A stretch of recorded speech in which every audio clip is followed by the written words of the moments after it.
चलिए एक बार फिर से बात करते हैं आदमपुर के दंगल को लेकर। उपचुनाव है और उपचुनाव को लेकर प्रचार का आज आखिरी दिन है और सभी राजनीतिक पार्टियों की ओर से अपनी पूरी ताकत झोंक दी गई है। क्या बीजेपी, क्या कांग्रेस, क्या आप और क्या इनेलो पार्टी, सभी दलों ने अपनी पूरी ताकत लगा दी है आदमपुर के दंगल को फतेह करने के लिए। आप जहां रास्ता तलाश रही है 2024 के विधानसभा चुनावों का आदमपुर के जरिए, तो वहीं साख का सवाल तमाम बड़ी पार्टियों के लिए बना हुआ है आदमपुर। और हमारे साथ हमारे वरिष्ठ सहयोगी पवन सिवर लगातार जुड़े हुए तमाम जानकारियों के लिए। पवन, आज बेहद दिलचस्प दिन है, चुनाव प्रचार बेहद दिलचस्प रहा है। कई मुद्दे इस दौरान उछाले गए, उम्मीदवार को लेकर उछाले गए कि उम्मीदवार बाहरी है या उम्मीदवार हल्के का है। कई तरह के मुद्दे उठाए गए हैं, लेकिन सवाल यह है कि आखिरकार आदमपुर उपचुनाव में प्रचार किन मुद्दों पर हावी रहा? क्या स्थानीय मुद्दे हावी रहे या फिर परसेप्शन की लड़ाई में कहीं ना कहीं वो भारी रही है?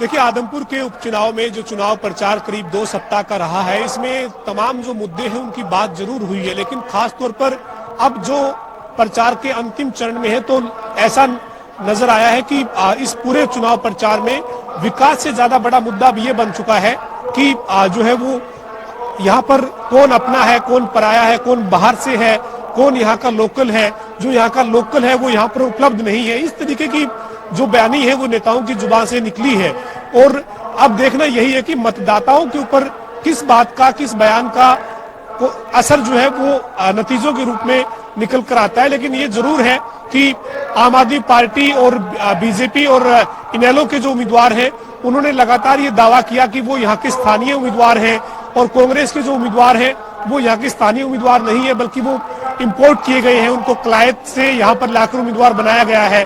और कांग्रेस ने ये कोशिश की कि जो बीजेपी के यहाँ के उम्मीदवार हैं, गठबंधन के जो उम्मीदवार हैं भव्य बिश्नोई, वो विदेशी है, वो यहाँ पर कम और विदेश में ज्यादा रहते हैं। इस तरीके की बातें लगातार तमाम राजनीतिक दलों के नेताओं की तरफ से की गई, लेकिन जनता के ऊपर कितना असर उन तमाम बयानों का रहेगा ये नतीजों में देखा जाएगा। लेकिन कहीं ना कहीं पूरी ताकत जो है वो चुनाव प्रचार में सभी राजनीतिक दलों ने अपने अपने तरीके से झोंकी है और आज अंतिम दिन है। चुनाव प्रचार 5 बजे थम जाएगा और उससे पहले तमाम जो राजनीतिक दल है वो अपना एक तरह से अंतिम जो चुनाव प्रचार का प्रयास है वो करते हुए आज नजर आ रहे हैं। आदमपुर में जगह जगह पर आज जो है वो अलग अलग पार्टी के कार्यक्रम जो है वो आज चुनाव प्रचार को लेकर रखे गए हैं और इसी कड़ी में आदमपुर की अनाज मंडी में एक बड़ी चुनावी जनसभा जो है उसको संबोधित करने के लिए मुख्यमंत्री मनोहर लाल पहुंच रहे हैं। गठबंधन के जो उम्मीदवार है भव्य बिश्नोई, उनके लिए वोट की अपील जो है वो करने के लिए मुख्यमंत्री यहाँ पर थोड़ी देर बाद पहुंच रहे हैं।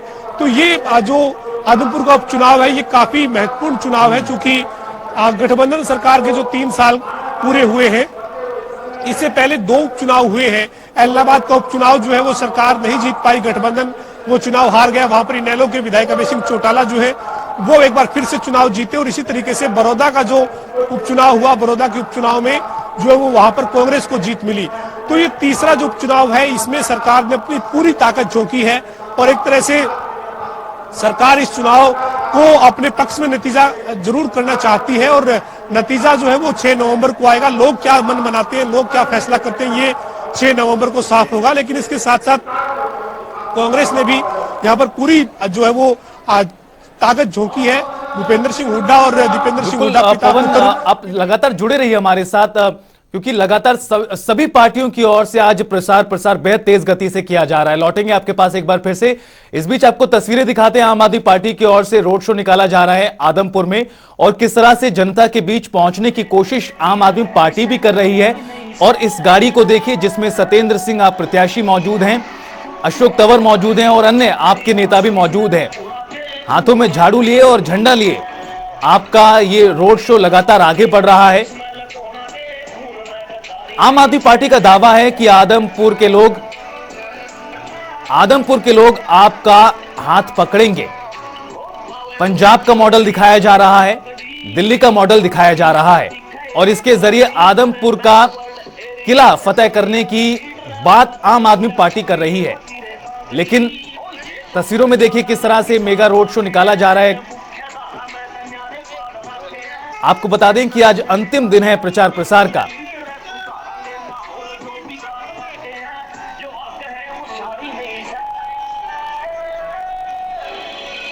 तस्वीरें भी आप लगातार देख रहे हैं और ज्यादा जानकारी के लिए हमारे साथ हमारे वरिष्ठ सहयोगी पवन सिवर लगातार जुड़े हुए हैं। पवन, भारतीय जनता पार्टी की ओर से बड़ी रैली आज हो रही है, सीएम मनोहर लाल संबोधित करेंगे, बड़े स्तर पर तैयारियां भी की गई हैं, तो दम आम आदमी पार्टी भी भर रही है और आपका ऐसा मानना है कि 2024 के विधानसभा चुनावों में आदमपुर का उपचुनाव बेहद महत्वपूर्ण भूमिका निभाने वाला है। आज इस सिलसिले में काफी ज्यादा शक्ति प्रदर्शन आपकी ओर से भी किया जा रहा है, रोड शो आम आदमी पार्टी निकाल रही है। देखिए, आदमपुर के उपचुनाव में आज प्रचार के लिए अंतिम दिन है। मुख्यमंत्री मनोहर लाल चुनावी जनसभा को संबोधित करने पहुंच रहे हैं और इसी चुनावी जनसभा में आज तमाम मंत्री, विधायक, सांसद, पूर्व सांसद, बीजेपी के तमाम दिग्गज जुट रहे हैं। मेरे साथ इस वक्त शिक्षा मंत्री कंवरपाल गुर्जर हैं। सर, आपने कई गाँवों का भी दौरा किया, आप यहाँ पिछले कई दिन से लगातार सक्रिय हैं और आज मुख्यमंत्री जी आ रहे हैं, क्या कहेंगे, आंकलन क्या है आपका?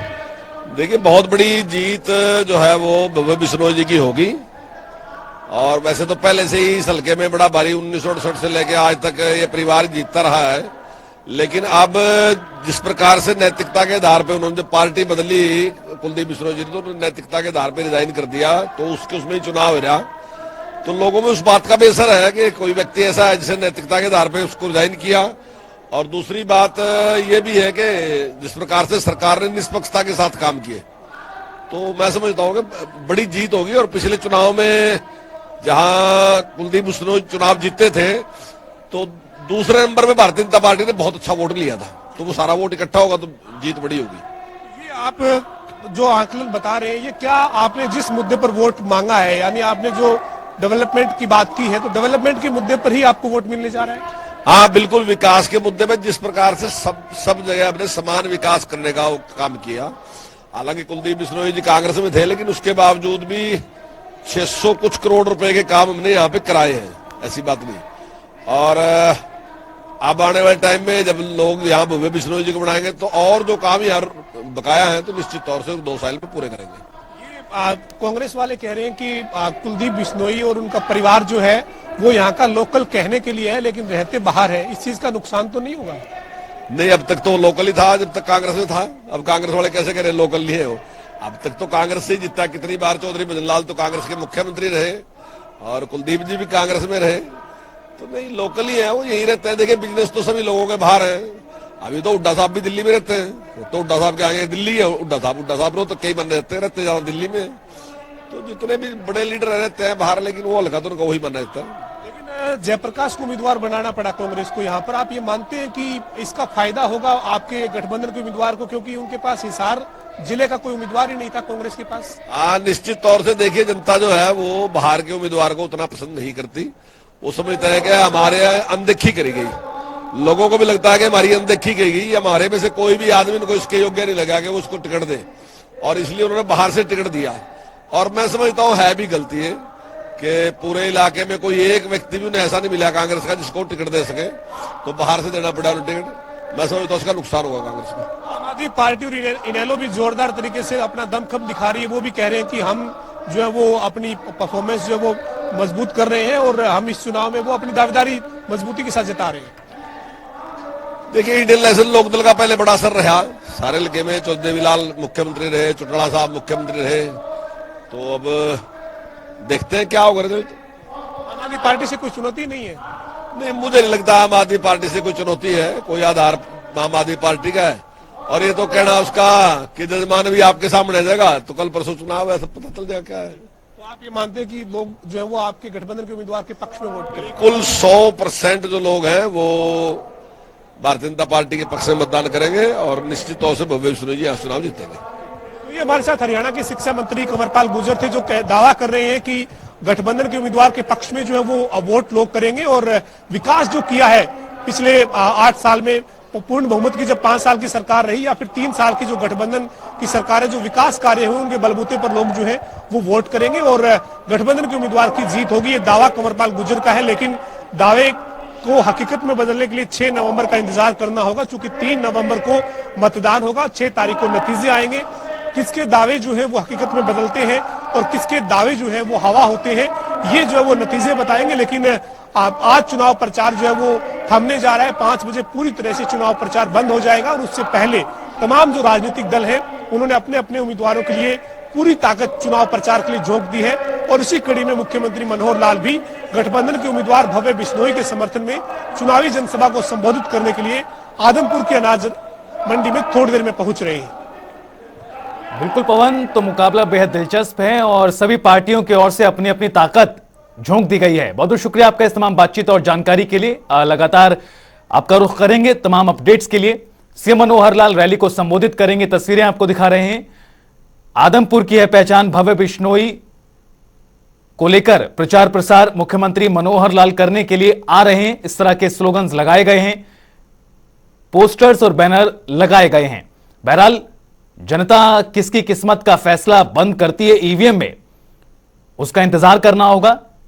6 तारीख को नोट कर लीजिए, क्योंकि इस दिन फैसला हो जाएगा आदमपुर के दंगल का।